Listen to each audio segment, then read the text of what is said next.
Hello, everybody. Let me get on Instagram. Let's see. All right, cool. I'm getting on Instagram too because I do both. Hi, everybody. We are so glad to be with you online. As you can see, I'm in my office. Welcome to Tuesday's Tales. Tonight, our choices. Today, if you don't know, today is Dr. Seuss's birthday and Read Across America Day. So, our story choices were Daisy Head Maisie or The Pigeon Wants a Puppy. And I have learned something. Apparently, any time that I put up a pigeon book, the pigeon book is gonna win because y'all have some mad love for the pigeon. And I don't blame you because I do too. I love the pigeon. He's my boy. But I should learn to never put a pigeon book against anything else because the pigeon book is going to win like 75% of the votes at least were for the pigeon book. So good to know. I'm jotting that down. All right. So, we'll get started with our story for tonight. Another great classic of the pigeon stories. The Pigeon Wants a Puppy. Words and pictures by Mo Williems. And I apologize in advance for my allergies making me sound like a stopped up drain. But I don't know, maybe it'll make me sound more squeaky like a bird. I don't know. But we're going to find out. So here we go. The Pigeon Wants a Puppy by Mo Williems. Okay, so to start off, the pigeon has composed a list of things he wants. And I'm going to read some of them to you because they're fabulous. Okay, so the pigeon wants to drive a bus, which we've read that. He's also wanted to eat a hot dog all by myself, stay up late, real estate, a big red truck, turtleneck sweaters, a driver's license. Okay. A big red ball. A big red ball. Anything suede. I don't know what a pigeon is supposed to do with suede things. And roller skates, French fries on demand, candy, 19A, more candy, various cheeses. Amen. I knew I loved this pigeon. He likes cheese. Striped socks, paper clips, and number 30, a puppy. I mean, I don't blame him. I want a puppy too. But I have cats, and I have a feeling that even if I got a dog that got along with cats, the cats would judge him. And there it would be. But yes, here we go with my boy, the pigeon. Hey. Oh, hello. How are you?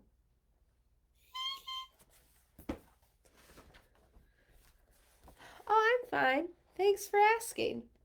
By the way, do you know what I want?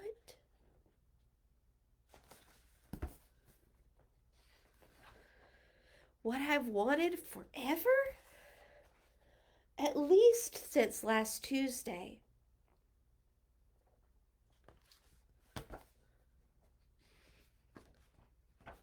A puppy! Puppy, puppy, puppy, puppy!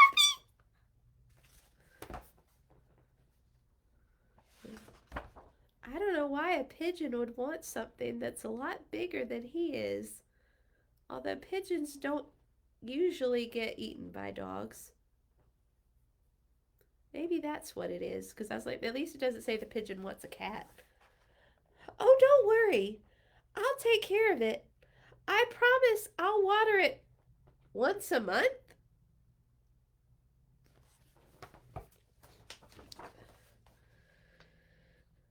What? Everybody knows that puppies need plenty of sunshine and water.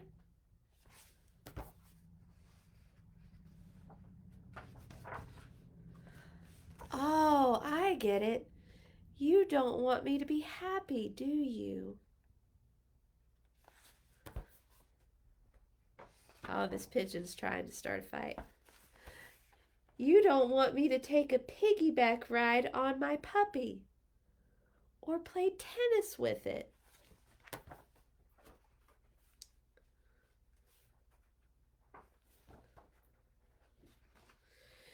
You just don't understand. I'm a puppy-loving pigeon. Oh, puppies.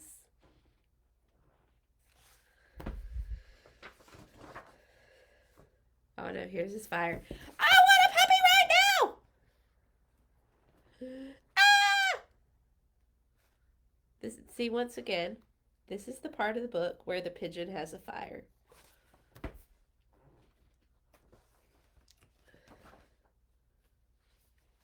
Woof! What's that? Woof! Woof! Is it possible? Have my dreams come true?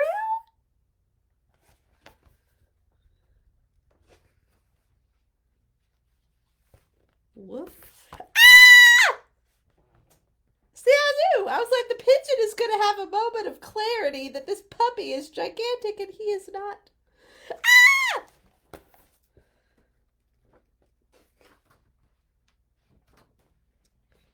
Oh dear.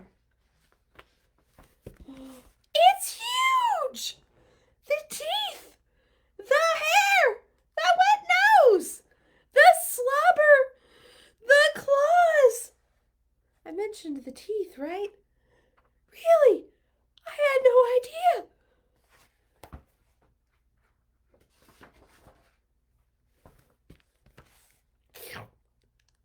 I've changed my mind.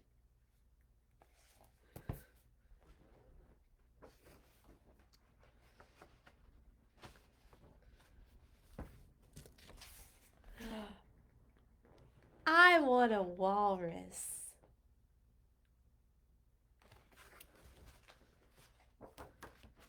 What?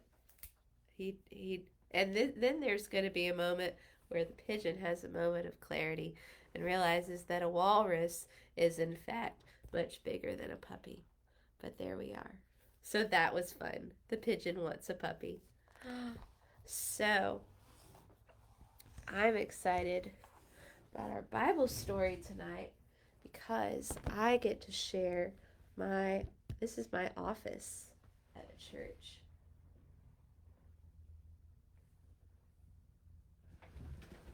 So we're going to pick our Bible story from here. And you know, most of my books I have in here, though, are not story time books. They're very long. So, what we'll do is this.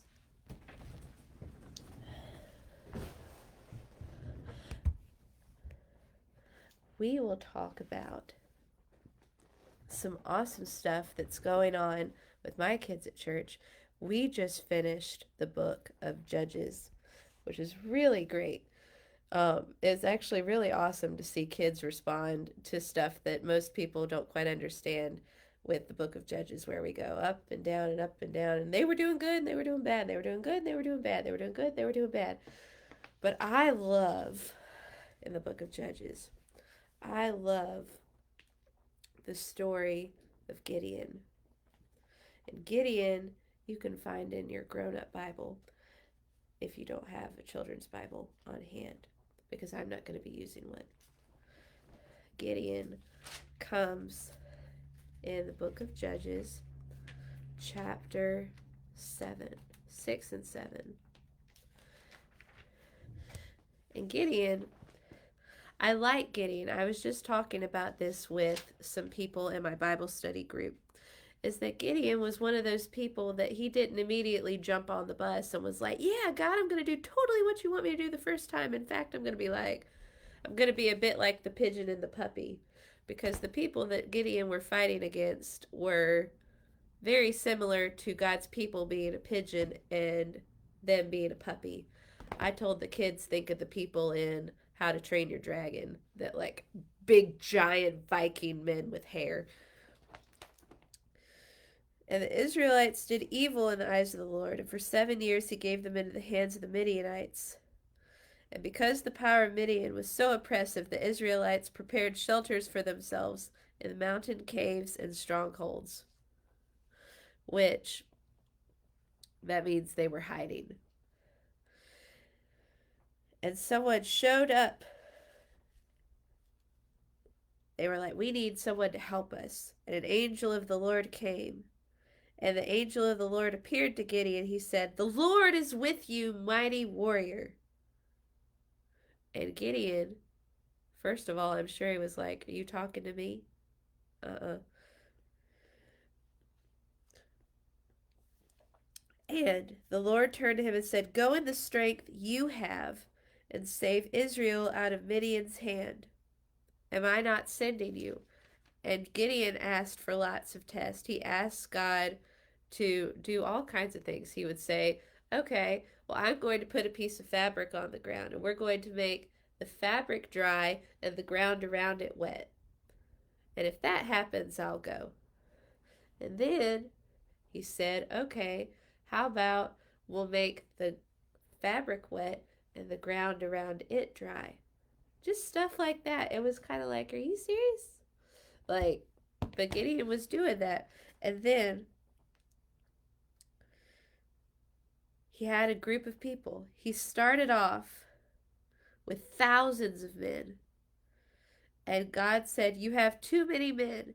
You cannot deliver Midian into their hands. So he's like, you can't use this many people because otherwise they're going to say that they did it and that God didn't do it. So God said, you've got to send some of them home. And what Gideon said, if you're afraid and don't want to do this, go home. And 22,000 people went home. They're like, yeah, I don't want to do this. I'm going to go home. And 22,000 people left. And then God said, you still have too many people left. And it got narrowed down to 300 people against the giant army of Mennonites. Big giant men with Viking hair that will whoosh in the. Actually, it probably didn't go whoosh in the wind because they didn't have showers, and so their hair probably did not use conditioner, and their hair probably did not go whoosh. Their hair probably went thump. I don't know. I'm not an expert in that, but I'm pretty sure that their hair did probably not go whoosh in the wind. But that's not the point. The point is that Gideon had 300 men, and he did what I think still is one of the coolest battle tactics of all time. Instead of going down into the valley where the Midianites were, he put everybody around the top of it. So it's like, here's the Midianites. They're down. Okay, this is the hole. Okay, Midianites are in the bowl, and all of God's 300 soldiers are on the top of the bowl. And they've got torches, and they've got um, trumpets, and they've got all kinds of loud things. And so, what happens when you flash a lot of light down in a hole or you blow a whole bunch of trumpets down in a hole? It echoes, right? So what happened was is that all of God's people were making all this noise. There were like 300 of them making a whole bunch of trumpet noises down in a hole, and it sounded like there were a lot more people coming than 300 people. And it sounded like with all those lights flashing around that a lot of stuff was about to go down. And instead of those 300 people coming against all those Midianites, the Midianites just took care of it themselves. They started fighting each other. And God gave the people the victory that day.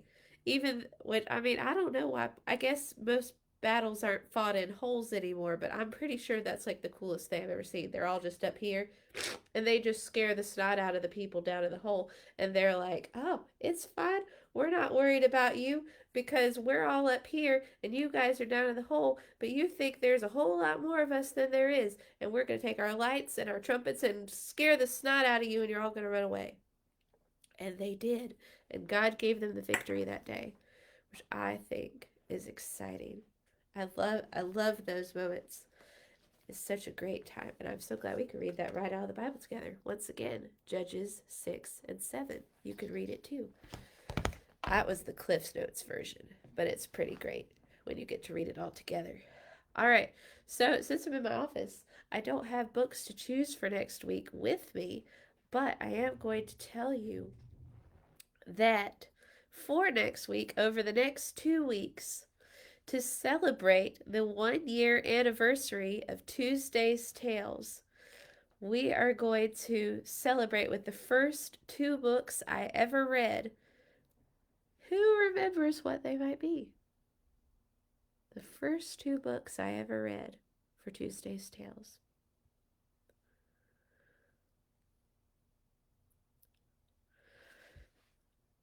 Amelia Bedelia was the first one I ever read.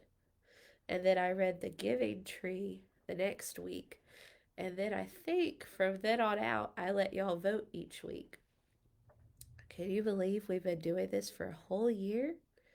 So to celebrate that next week, you're going to get to choose if I read Amelia Bedelia or The Giving Tree.